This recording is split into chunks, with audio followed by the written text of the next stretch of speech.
व्रज जनरञ्जना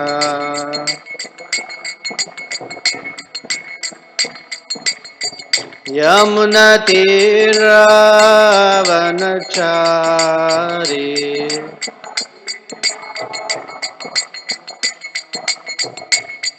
जय राधा माधव कुंज विहारी।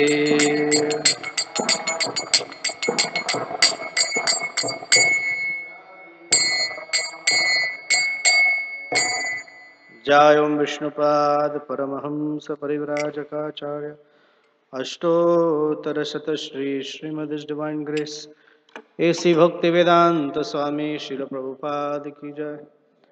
अनंत कोटि वैष्णव वृंद की जय। ग्रंथराज श्रीमद् भागवतम की जय। All glories to the assembled devotees. All glories to the assembled devotees. All glories to Sri Sri Guru and Gauranga. Narayanam namaskritya naram chaiva narottamam devim saraswatim vyasam tato jayamudirayet nashtaprayesha bhadreshu nityam bhagavata sevaya bhagavati uttama shloke bhaktir bhavati naishtiki. Om namo bhagavate vasudevaya.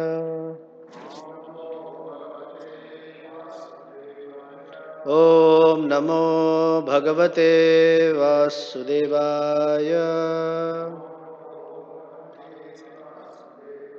Om namo bhagavate vasudevaya. Grantaraj Srimad Bhagavatam, Canto 7, Chapter 15, Text 26. Yasya sakshat bhagavati jnanadeepa prade gurau martya saddhi shrutam tasya sarvam kunjara shaushavat. Yasya sakshat bhagavati jnanadeepa prade gurau martya saddhi shrutam tasya sarvam kunjara shauchavat. Yasya sakshat bhagavati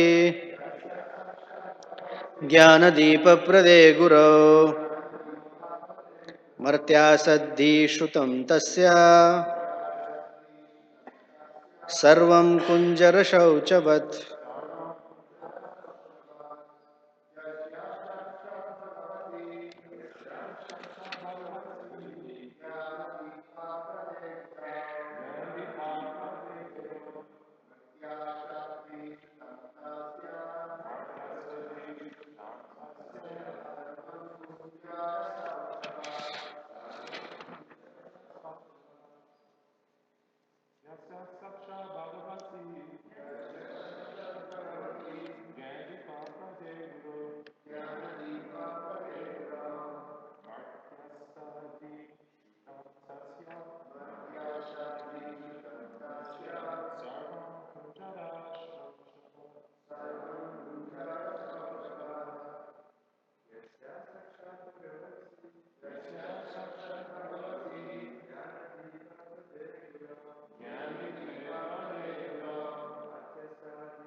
Yasya, one who, Sakshat, directly, Bhagavati, the Supreme Personality of Godhead, Jnana Deepa Prade, who enlightens with the torch of knowledge, Gurau, unto the spiritual master. Martya Asat Dhi, considers the spiritual master to be like an ordinary human being and maintains such an unfavorable attitude. Shrutam, Vedic knowledge. Tasya, for him. Sarvam, everything. Kunjara Shauchavat, like the bath of an elephant in a lake. Translation and purport by Srila Prabhupada Ki Jai. The spiritual master should be considered to be directly the Supreme Lord because he gives transcendental knowledge for enlightenment. Consequently, for one who maintains the material conception that the spiritual master is an ordinary human being, everything is frustrated. His enlightenment and his Vedic studies and knowledge are like the bathing of an elephant. Purport. It is recommended that one honor the spiritual master as being on an equal status with the Supreme Personality of Godhead. Sakshat dharitvena samasta shastraihi. This is enjoined in every scripture. Acharya mam vijaniyat. One should consider the Acharya to be as good as the Supreme Personality of Godhead. In spite of all these instructions, if one considers the spiritual master an ordinary human being, one is doomed. His study of the Vedas and his austerities and penances for enlightenment are all useless, like the bathing of an elephant. An elephant bathes in a lake quite thoroughly, but as soon as it comes on the shore, it takes some dust from the ground and strews it over its body. Thus, there is no meaning to the elephant's bath. One may argue by saying that since the spiritual master's relatives and the men of his neighborhood consider him an ordinary human being, what is the fault on the part of the disciple who considers the spiritual master an ordinary human being? This master should never be considered an ordinary man. Oh, this will be answered in the next verse, but the injunction is that the spiritual master should never be considered an ordinary man. One should strictly adhere to the instructions of the spiritual master, for if he is pleased, certainly the Supreme Personality of Godhead is pleased. Yasya prasadat bhagavat prasado, yasya aprasadan na gati kutopi.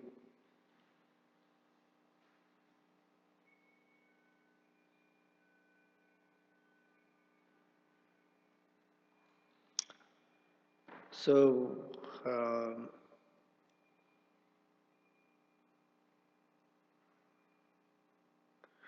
what is the fault on the part of the disciple who considers the spiritual master as an ordinary human being? This will be answered in the next verse. So we'll have to wait till tomorrow. Om Ajnanatimirandhasya Jnananjana Shalakaya Chaksurunmilitam Yena Tasmai Shri Gurave Namaha Shri Chaitanya Manobhishtam Sthapitam Yena Bhutale Swayam Rupa Kada Mahyam Dadati Swapadantikam Vancha Kalpatarubhyascha Kripa Sindhubhya Evacha Patitanam Pavanebhyo Vaishnavebhyo Namo Namaha Shri Krishna Chaitanya Prabhu Nityananda Shri Advaita Gadadhara Shrivasadi Gaura Bhakta Vrinda Hare Krishna Krishna Krishna Hare Hare Hare Rama Rama Rama Hare Hare.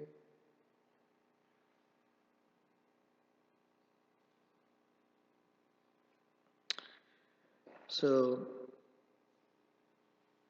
from a context perspective,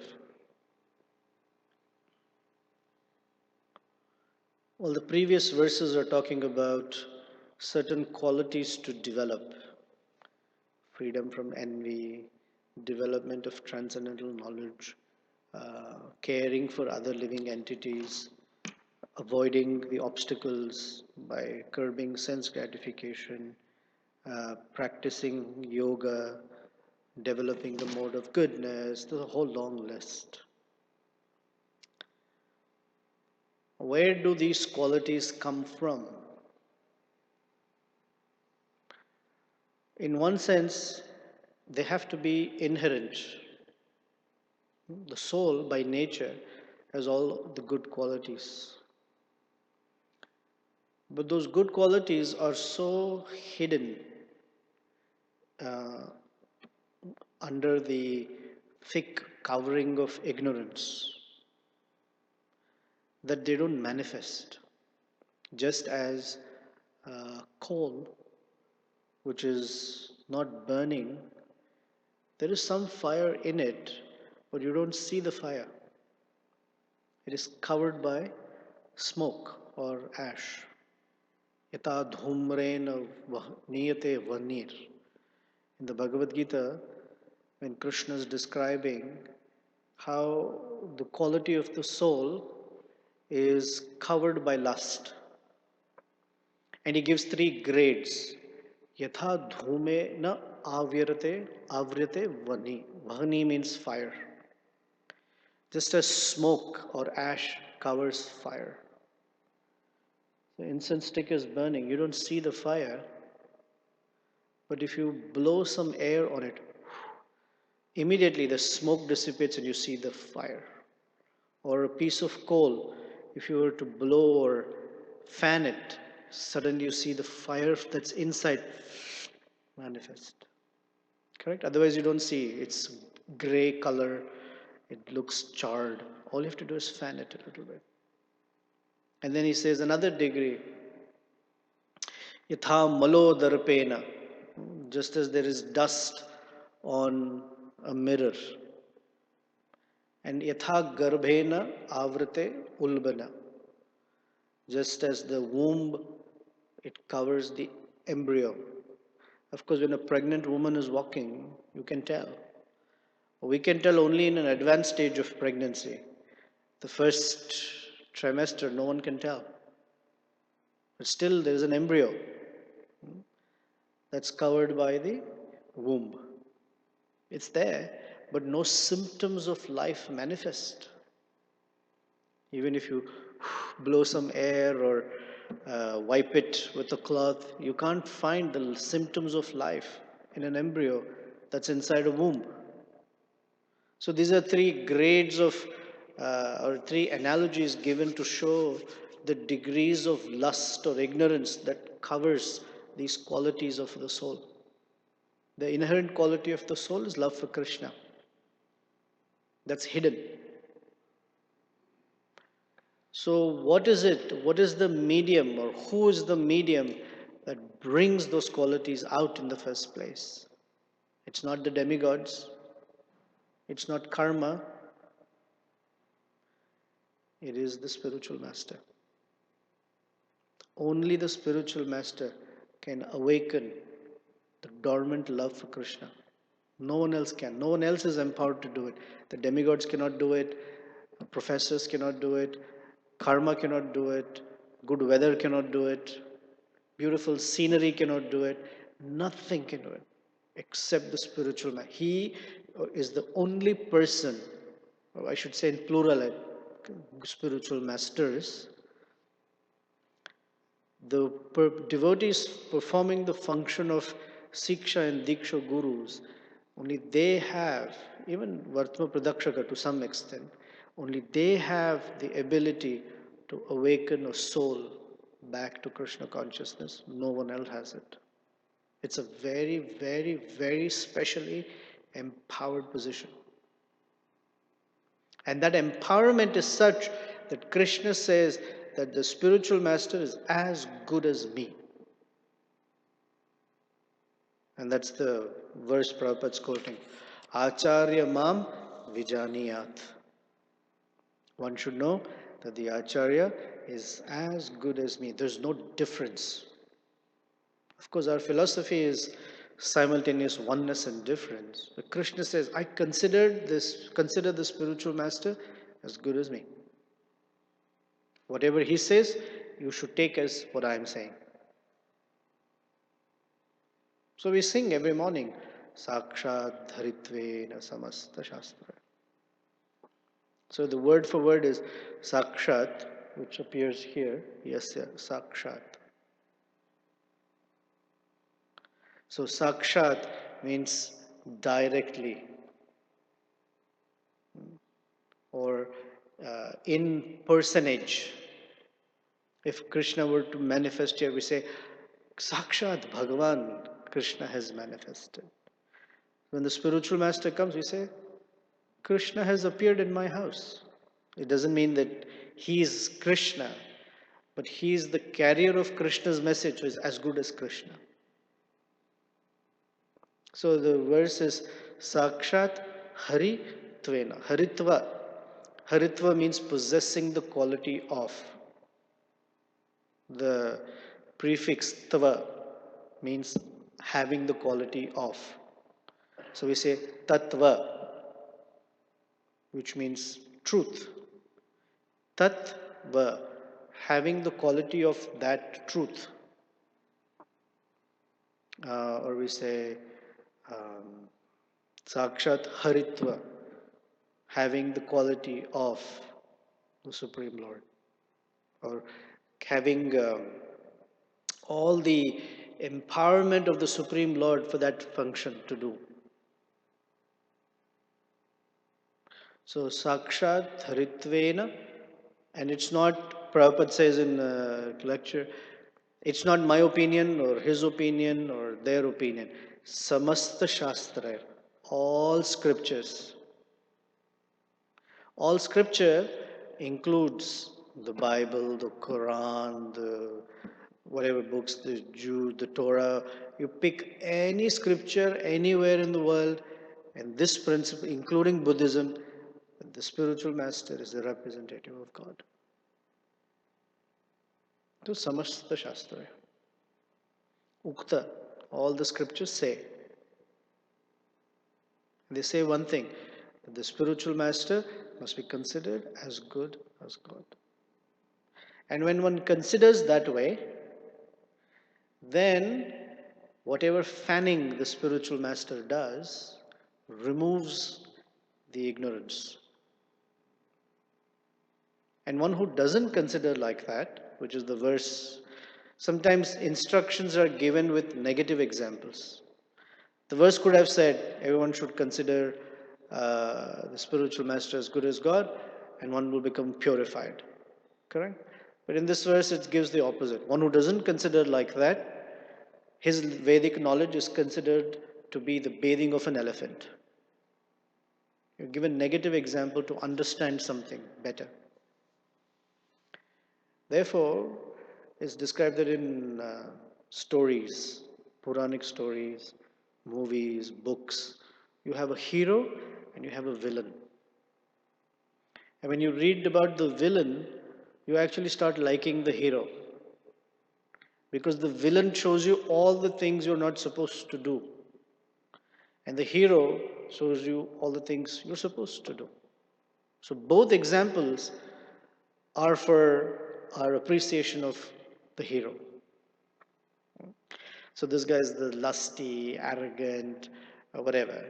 And the hero is always the nice, kind. Because these qualities, they resonate more with the soul.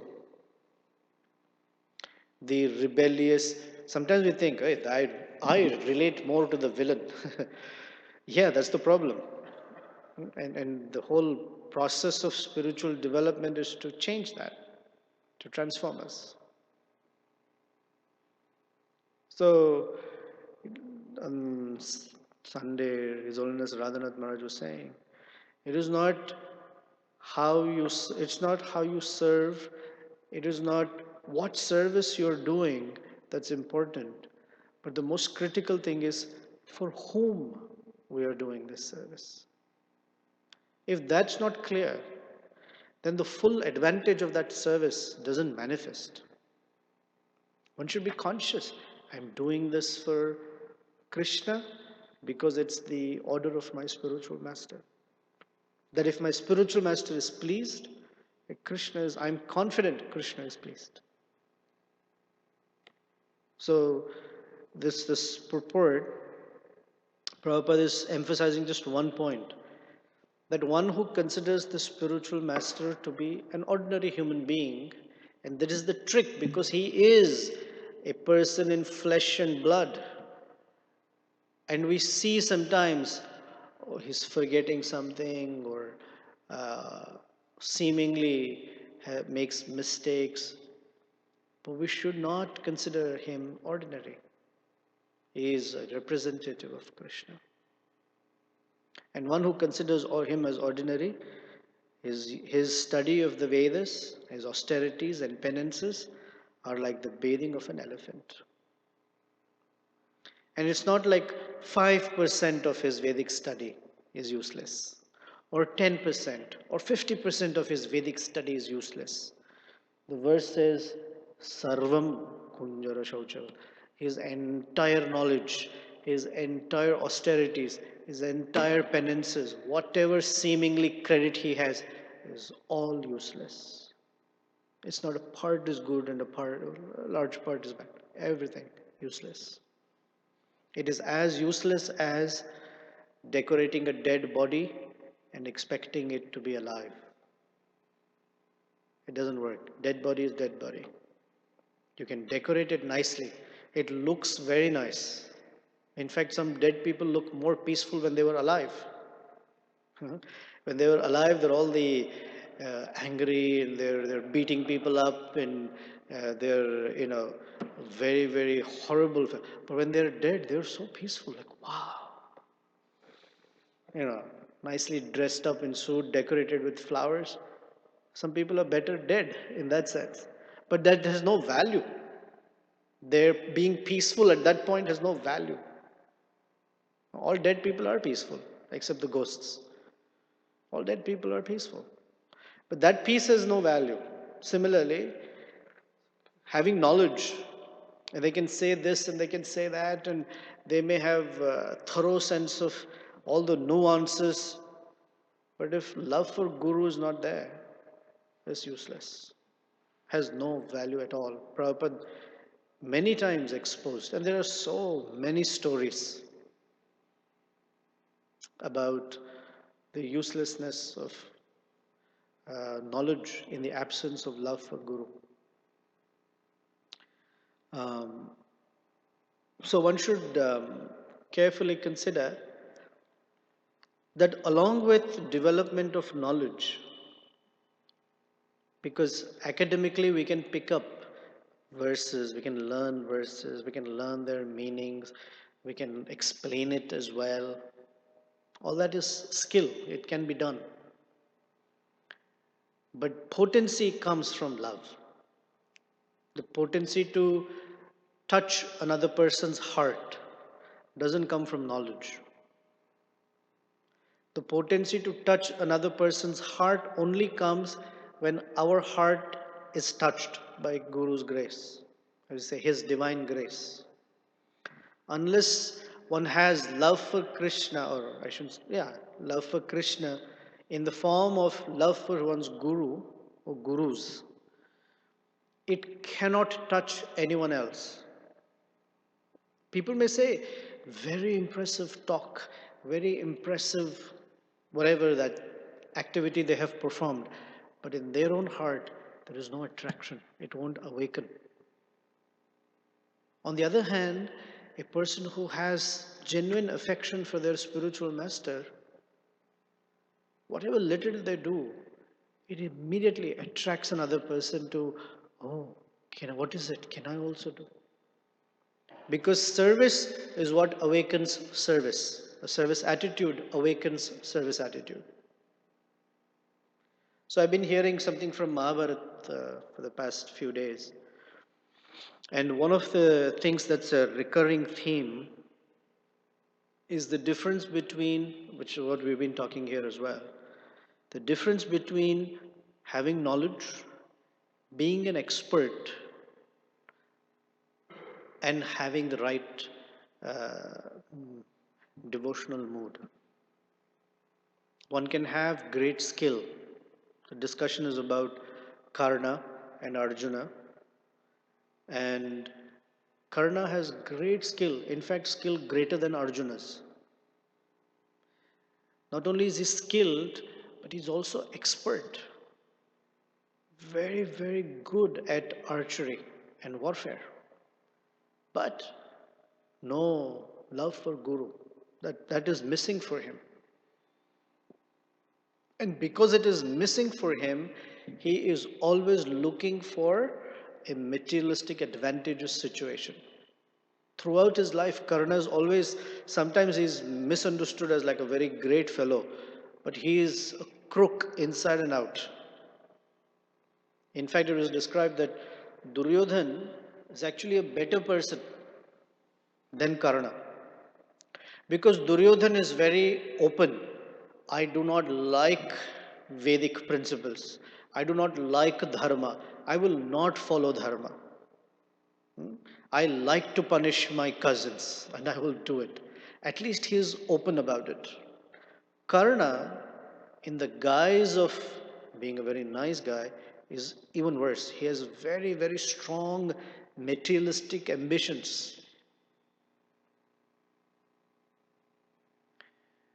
But it is only superficial or superficial. So Karna is never given any credit by Vyasadeva. The later commentators, the modern folks who always look at him as the underdog, they glorify him and they make movies about him. But he's not, because the character is not strong. Um, Same with Ekalavya, others. And so it's important for us in our tradition when Srila Madhavendra Puri was in his final days of his pastimes, both Ishwara Puri and Ramchandra Khan, no, Ramchandra Puri, they had come to serve him. And both did very, very menial service. They were great scholars. Krishna's pastimes would manifest in their heart. They could see, they could participate in those pastimes. Although Ishwara Puri's standing is such, he did very menial service like cleaning the stool and urine of the spiritual master, cleaning the room, and taking care of his body, Madhavendra Puri's. And he did his service. And Madhavendra Puri had reached such a height of spiritual advancement that he started speaking verses of lamentation. Ai Deena Dayadra Dayala Nath Hai. That's that famous verse, which is basically a sense of feeling very Deena, a super level of humility. And so that humility is combined with devotional lamentation. My dear Krishna, will I ever see you? I am so wretched. You hear Bhaktivinoda Thakur's song, right? Gopinath. And then he gives a whole list of all his bad qualities. And then he writes a song, Amara Jivan Sada Papirata. My whole life, every moment, I've only committed horrible sins. Bhaktivinoda Thakur. It's a devotional feeling, sense, because in front of Krishna one feels dirty and unclean. Because look at my heart, Krishna, you are the purest. When I stand in front of you, oh, so dirty, so horrible. Because that is true. In one sense, it's true. Anyone who has a material body is dirty. Dirty inside and outside. So he used to recite these verses again and again, Ai Dina, like that. And Ramchandra Puri instructed his spiritual master, why are you singing like this? You should concentrate on Brahman. You should understand you're not this body. Yeah, Madhavendra Puri became so angry. He told him, get out of here. I don't want to see your ugly face. Anyone who sees you will lose everything. Just go away. So what happened is, unfortunately, Ramachandra Puri saw his spiritual master and considered him ordinary. Instead of understanding his devotional ecstasy, he thought he's an ordinary person and actually instructed his guru. And that offense carried to such a degree that later he started offending Lord Chaitanya. So here's the 1, 2, 3 downfall. One who offends the devotees will in turn offend the guru and in turn will offend Krishna. Because offense only keeps growing, it doesn't reduce if it's not checked by proper surrender and submission in menial service. One who's not checking one's inability to offend the Vaishnavas, one day will offend the Guru also.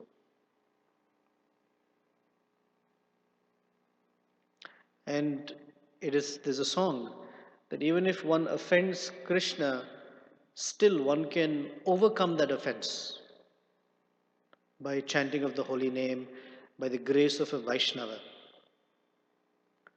But one who offends a Vaishnava, even Krishna does not help. There is no respite.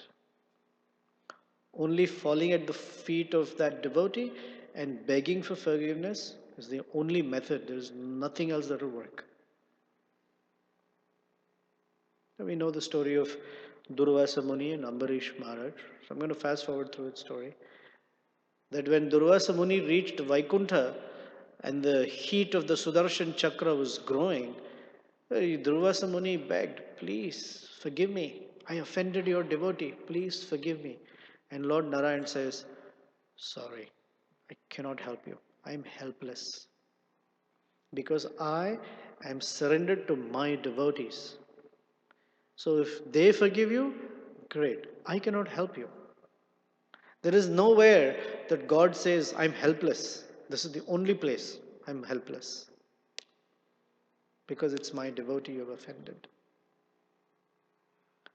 And among all categories of devotees, the Guru is considered like the topmost because he's the direct Sakshat Bhagavati. So very, very important to not consider. So in the Padma Purana, there is a reference, Arche Guru Siladhi Naramati Sa Pashandi. One who considers the deity of Krishna to be stone. Arche, Guru, Arche is the deity, Guru, Sila Dhi, Naramati. Shila means stone. Shila Dhi is if your mentality is that we see the deity as stone, or you see the spiritual master as Nara, as an ordinary human being, so Pashandi is an idiot. Pashandi is a stronger meaning actually. Not only idiot is, one can be foolishly idiotic. Pashandi is like consciously idiotic. Is a crook. So Pashandi. So nothing sticks to that person. And therefore it's the analogy of an elephant bathing in a lake. Fellow will roll in water, splash himself with nice water, comes out, even the pachyderm looks nice, squeaky clean. The first thing he will do is come out after he's clean, take a bunch of dirt and spray himself. All that bathing wasted. So as soon as one's mentality moves from seeing the Guru as worshipable representative of Krishna to something ordinary or someone ordinary, all of one's learning vanishes. It's not like they'll forget a shloka.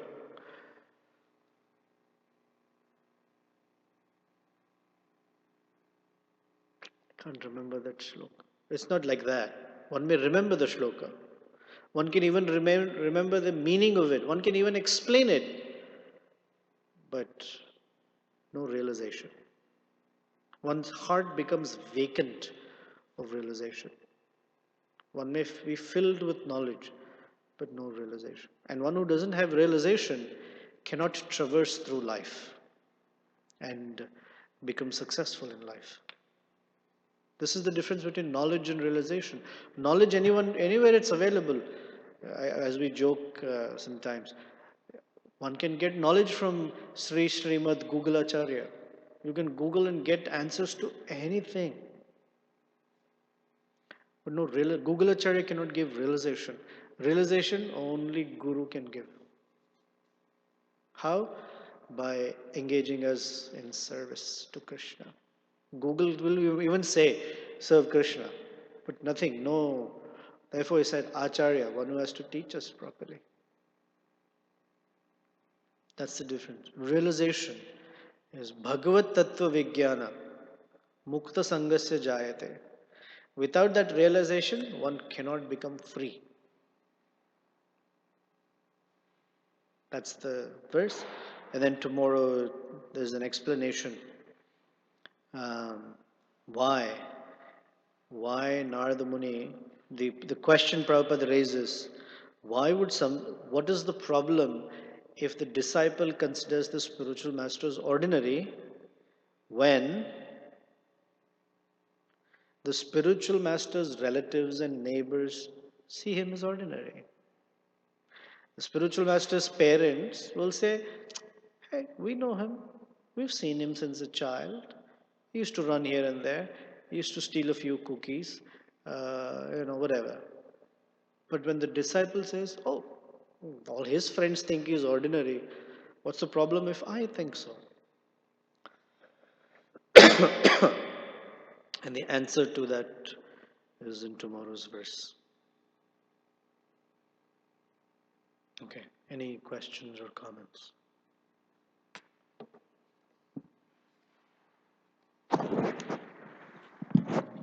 Hare Krishna, Prabhu. Thank you for your class. You were mentioning the pastime of Ambarish Maharaj and Durvasa Muni. Now, I remember joking with a few devotees about that. We usually like to put ourselves in the category of the good guy, Ambarish. And usually, we like to other devotees to apologize to us. And it's funny, in those pastimes, Ambarish, he didn't desire any apology. He was like, please don't apologize for me. And me and one other devotee, Raktak and Gokulananda, were joking if that was us. We were like, yes, now my greatness has been revealed.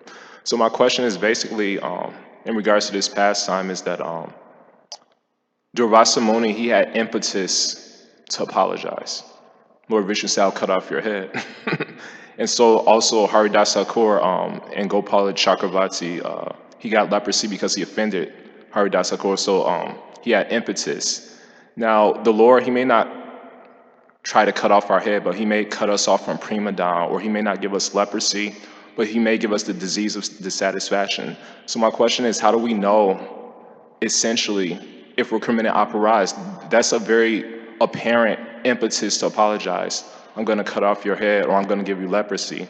But we may not have such a impetus. So how do we distinguish whether or not we're making offenses? Very simple. One has no taste for chanting Hare Krishna. One has no taste for serving the Vaishnavas. One has absolutely no taste for anything in the devotional process. One may just go through it mechanically, or because there is social pressure. What will others think of me? What will I do? I have to get a job. It's better here, whatever it is that can hide it. But internally, one has absolutely no taste for anything devotional. Heart does not move even a micron when something devotional is available. It's just, it's like the idea of adding dust or dirt back on is the throwing of or inviting ignorance back and covering whatever is the quality of the soul that even a little bit might be manifesting. It's like covering coal with a bunch of ash and dirt. The fire may be there, but it can't manifest.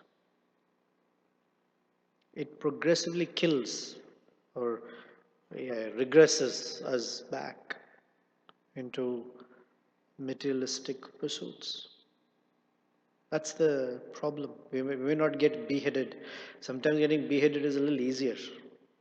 It's easier to get beheaded because it stops and then you get another chance. But the loss of taste, devotees look ordinary, it's the same kirtan, it's the same deity, it's the same devotees, it is the same, it's the boring, uh, one after the other. And then one doesn't value the association, one doesn't value anything. Prasadam, the value of prasadam, for example, right? Then the value of Mahaprasad and the value of anything you get in a restaurant or store becomes equal. This is food, that's food. What's the problem? And what is worse is sometimes that food is better. then there's something's not right. Some discrepancies. And the first thing to look at is how am I situated in my relationship with Guru and Krishna. That's the first place. And fix that. Everything else gets downstream, gets fixed. Somewhere one may be negligent or not fully all what's it called full throttle connected to Guru. One may be connected to Guru in a very formal sort of way. Ah, my spiritual master, wonderful, rah rah. But it's the heart level that may need a little bit more connection. Sabal Prabhu. Hey, look who's here.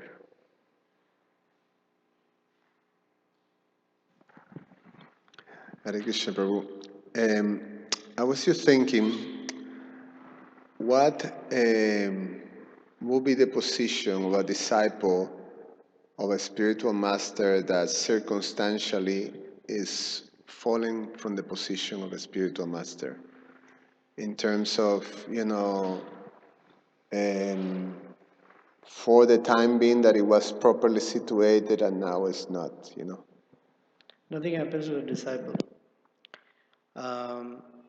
If the disciple is sincere, Krishna protects, Krishna provides shelter in different ways. In the purport to Bhagavad Gita chapter 10, verse 10, Yesham satatu yuktanam bhajatam pritipurvakam. Prabhupada writes, for someone who is unable to access the spiritual master, then Krishna personally in the heart helps. The connection of Guru is not the person per se. Guru Tattva, it's the empowerment that makes a person perform that service.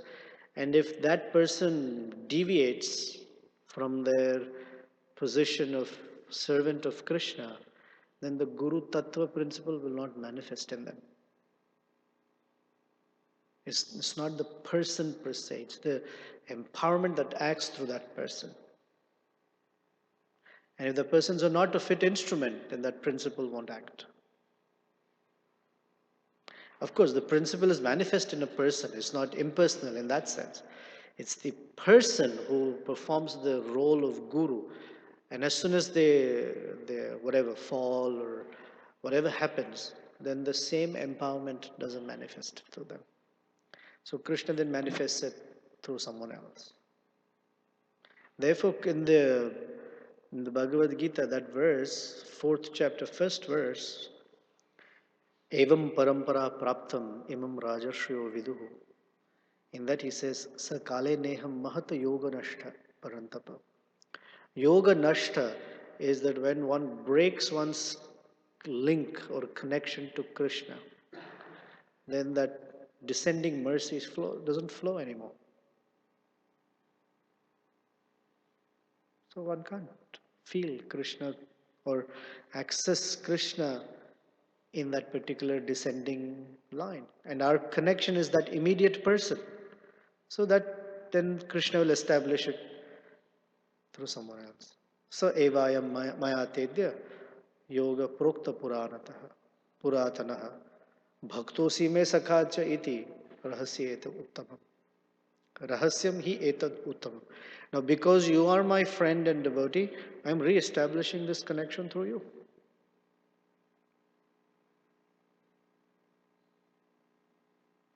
Is that okay?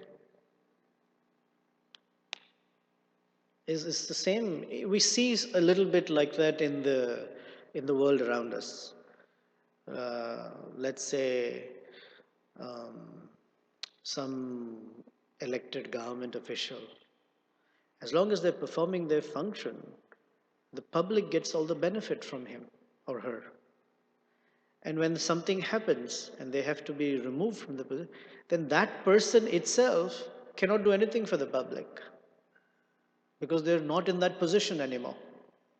Someone else is provided the position and the empowerment to do then public good. Supposedly public good, but as an example. That person may still be alive, the one who's been impeached may still be alive, but they can't benefit people. That's how I feel. Okay, anything else? Thank you very much. Srila Prabhupada ki jai, Srimad Bhagavatam ki jai.